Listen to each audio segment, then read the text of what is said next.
It was late one night after practice. Everyone else had cleared out. I was getting dressed when she came in and closed the locker room door behind her. "Jackie," she said quietly, "we need to talk." I didn't even look at her. 3 years, Chelsea. Not a word. You think it's a little late for talk? I was a coward, she admitted. Her confident posture crumbled, shoulders sagging as she sat on the bench across from me. I had just gotten out of a divorce. Everything in my life was a mess.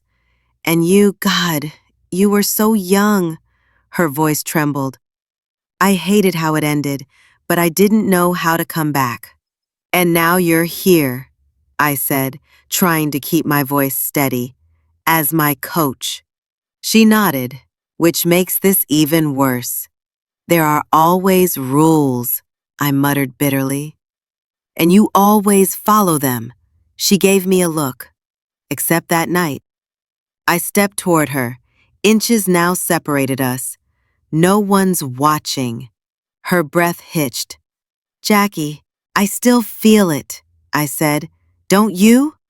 "I never stopped," she whispered.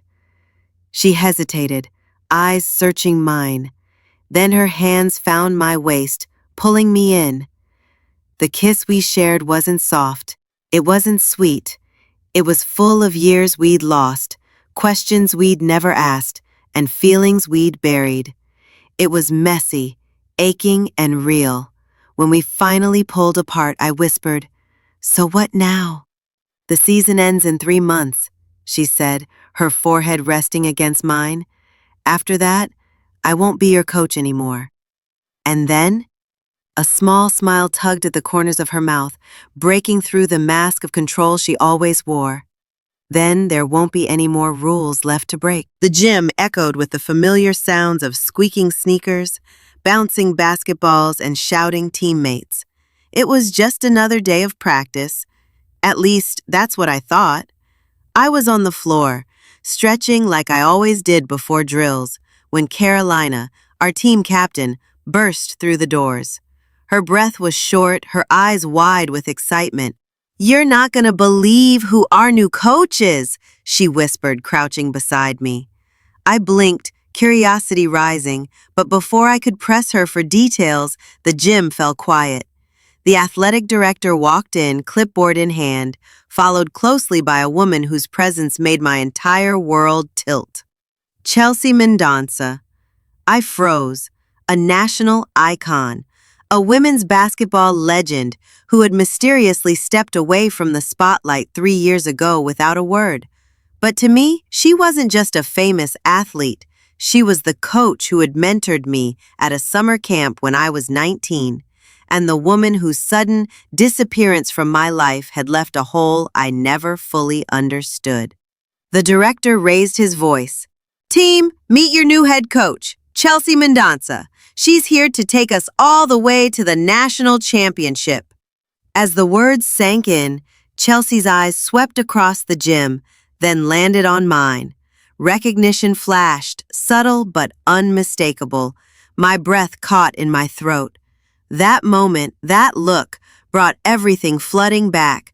The long training sessions, the late-night conversations, the silent tension that had always simmered between us. "Let's start with something simple," Chelsea said, her voice crisp, cool, and professional. 5 laps around the court." We scattered and started running, but my mind wasn't on my footing. It was trapped in memory. That last night at camp, I had stayed behind to practice free throws alone in the dark gym. She came in to lock up and found me still working. We laughed, talked, and walked back to the locker room together. I can still remember the silence that settled over us, the kind that buzzed with unspoken things. Then, without warning, we kissed.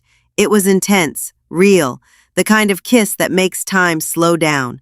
But the next morning, she was gone. No note, no call, just absence. I spent weeks wondering what I had done wrong.